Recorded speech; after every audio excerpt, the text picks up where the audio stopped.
This is Nurses Week. Did you know that, Judi?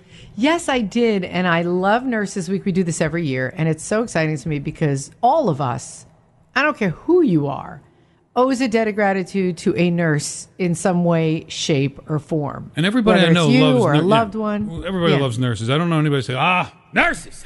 Jeez. They're like lawyers.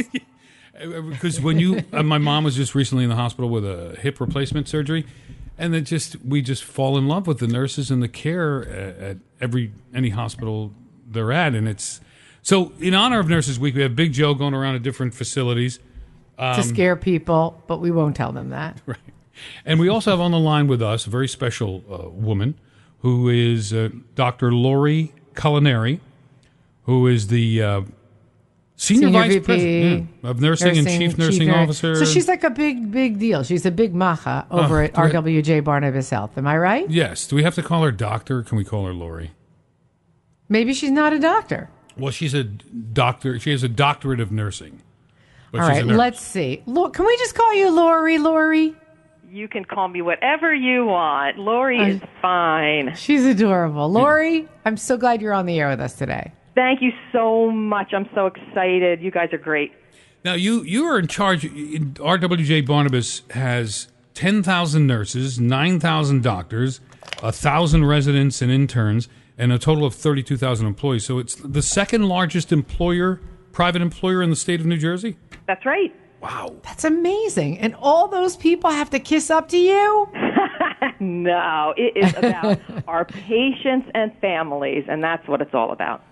Now, you've been a nurse. You were in the trenches for a while, I would assume. I sure was. Oh, yes, absolutely. And then rose up through the ranks, and now you're the director of nursing, which is probably an awesome responsibility. What's the best part of your job, Lori? You know what? The best part of my job is to be able to foster and develop all the processes that take place just to take the greatest care of our patients and their families every day, and to watch our nurses be able to deliver that care, and they do it with such compassion and such energy and dedication. That's what I get out of it. I just think that energy, their energy, is what I feed off of. Go, Dan. I have a couple women in my family who are in the nursing and or medical field, and it seems to ebb and flow, the demand for nursing. For a while, they were offering all kinds of bonuses, and then there was a glut of people coming out of nursing school. Where are we now as far as young nurses coming out of school? Are the opportunities there for them?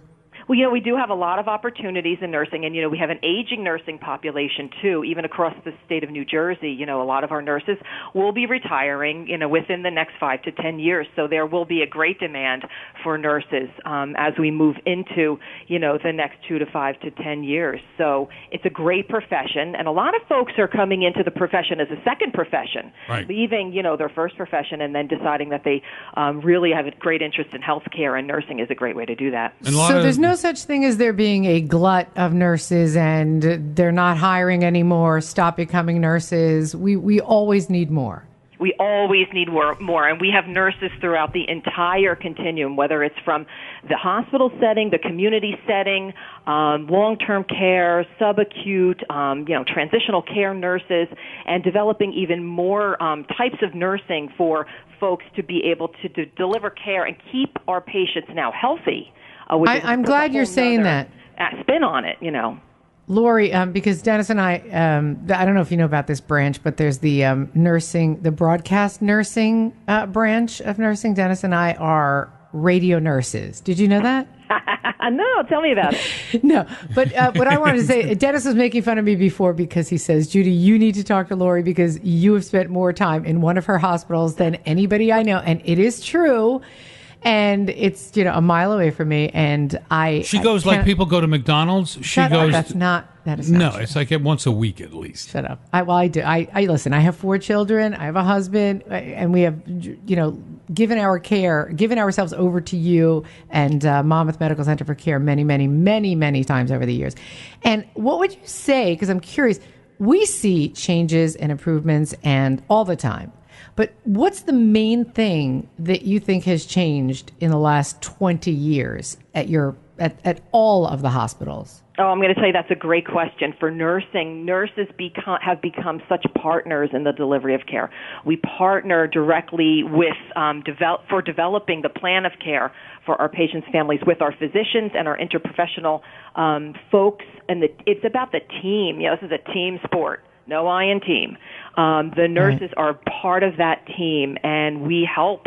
Our input is so great and valuable to the whole team to deliver the best care. At the end of the day, we want our patients to have the best outcomes. We want them to walk away with a great experience of care, a great sense of relief. Both physically, mentally, emotionally, and that whole team aspect to deliver that and get that, it's enormous. So the nurse is really the partner now in delivering that. You can really tell, too, when you visit. There's absolutely a feeling like that of sort of the family experience when you go there. I've seen that every time I visit the hospital. And it's almost like a calling. I went to Catholic school as a kid, and I used to try to, once a year, convince some of us to become priests, and said, it's a calling, and you know in your heart if you've been called to do it. And I feel like nursing is a calling, too, that you're just that type of person. You want to help, you want to care for people, and you want to see people get well. I absolutely firmly believe that it is a calling. I firmly believe there are people who are put on this earth to do just that. No. And if they don't, if people go against that too, then they don't last very long. No, they're weeded out. Are a lot more guys? Is there still an increase of men getting into the field? There's a huge increase in men entering into the field now, and it's such a there's no more of it's just a woman's this is just a woman's field. A man, we need the men in nursing right now too, and it's I have to tell you, I've seen so many men entering into the nursing field over the course of the past 10 years, and it's a great thing. That's good. That's so nice to hear. It really is. And RN, Dennis and I, radio nurses, want to say that we salute you. Next week is Radio Nurses Week. Right. But this week, great. It's regular. No, it's not great. It's so stupid, Lori, but I love you for saying that. Oh, it's fun. It's all good. Thank you so much for being... I'm just so excited. Thanks for taking the time and just recognizing the great nurses across the state of New Jersey. Sure. And we are so happy to be part of that. We try to do it as often as we can, but it's great that we have a whole week dedicated to acknowledging the great work that nurses do. And Lori, congratulations to you for the great work you've done in your career and your rise to, supervise a great facility and all the great people that work there. Thank you so much. Thank you. Yeah. Take care. Dr. Lori Colineri, who is the Senior Vice President of Nursing and Chief Nursing Officer at RWJBarnabas Health. And, of course, we just call her Lolo because we're very close.